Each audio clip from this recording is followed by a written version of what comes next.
Village ഓഫീസറെ സ്ഥലം മാറ്റി. മാനന്തവാടി വില്ലേജ് ഓഫീസർ രാജേഷിനെയാണ് സ്ഥലം മാറ്റിയത്. സ്ഥലമാറ്റത്തിന് പിന്നാലെ മണ്ണ് മാഫിയ വാട്സാപ്പിൽ ഭീഷണി സന്ദേശം അയച്ചെന്ന് കാട്ടി വില്ലേജ് ഓഫീസർ തഹസിൽദാർക്ക് പരാതി നൽകി. ഭീഷണിപ്പെടുത്തുന്ന ഓഡിയോ സഹിതമാണ് പരാതി നൽകിയത്. നമുക്ക് ആ ഓഡിയോ എന്ന് കേൾക്കാം. എനിക്ക് തപസ്തിരുന്നിട്ട് നീ ആ വണ്ടി പിടിച്ചു വെക്കാൻ പറ്റുകയും ചെയ്തോ? ഞങ്ങളെ പണി ഞങ്ങൾ തുടങ്ങിക്കഴിഞ്ഞല്ല. ഓടാ, നീ എന്താ ചെയ്യാൻ പറ്റുന്നത് ചെയ്യടാ. ഒരു സീല് വെക്കാൻ പറഞ്ഞതിന് പിറ്റേ ദിവസം ഒരു ന്യൂസ് അന്നേ സജയനെ വിളിച്ചിട്ട് ഉളുപ്പുണ്ട് നേർക്ക് നേരെ വാടാ. എന്നിട്ട് അവൻ പറയാ JCBന്റെ ഓണർ കേട്ടീനെന്ന്. JCBന്റെ ഓണർക്ക് അതല്ല പണി, വേണുവിന് നീ ഇട്ട് കൊടുത്ത ന്യൂസാന്നുള്ള സജയൻ ഓപ്പൺ ആയിട്ട് പിടിച്ചതിന് രേഖ ഞങ്ങളെ കയ്യിലുണ്ട്. സജയനോട് പറഞ്ഞതാ നീ ധൈര്യം ഉണ്ടോ ന്യൂസും കൂടെ കൊടുക്കുന്നത്. എന്തോ അവന് ഒതുങ്ങിയത് കോടതി സ്റ്റേ കിടക്കുന്നോടത്തേ ന്യൂസ് കൊടുക്കാൻ മാത്രം വെല്ലുവിളിച്ചിട്ട് നീ അങ്ങ് വന്നല്ലോ. എന്താ നീ പിന്നെ പൊന്താതിരുന്നത്? നിനക്ക് സാനിയ മനോമി നമുക്കൊപ്പം. Good evening Sania മനോമി. ഒരു വില്ലേജ് ഓഫീസറെ മണൽ മാഫിയ എങ്ങനെയാണ് കൈകാര്യം ചെയ്യുന്നത് എന്നതിന്റെ കൃത്യമായ തെളിവായി ഇത് മാറുകയല്ലേ?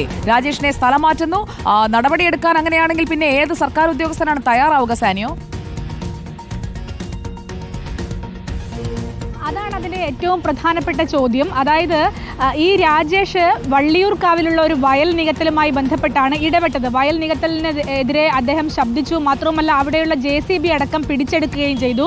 JCB പിടിച്ചെടുത്തതിന് ശേഷം സംഭവിച്ചത് അത് പിന്നീട് കലക്ടറും തഹസിൽദാരും ഒക്കെ കൂടി ആ നടപടി ശരിയാണെന്ന് വെച്ചതിൻ്റെ അടിസ്ഥാനത്തിൽ കണ്ടുകെട്ടുകയാണ് ചെയ്തത് ആ വാഹനം.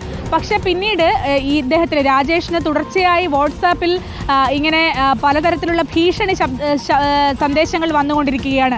അതിൽ ആദ്യത്തെ ശബ്ദം എന്ന് പറയുന്നത് അദ്ദേഹത്തിനോട് പറയുന്നത് കാസർഗോഡേക്ക് സ്ഥലം മാറ്റും, നിന്നെ ഈ വാഹനം ഒന്ന് കിട്ടിക്കോട്ടെ, അതിനുശേഷം ഞങ്ങൾ കാസർഗോഡേക്ക് സ്ഥലം മാറ്റുമെന്നാണ് ആദ്യം പറയുന്നത്. ശേഷം നീ വാർത്ത കൊടുക്കാൻ മുതിരും, അതിനൊക്കെ വച്ചിട്ടുണ്ട്, ഈ വാഹനം ഒന്ന് പുറത്തിറങ്ങട്ടെ എന്നുള്ളതാണ്.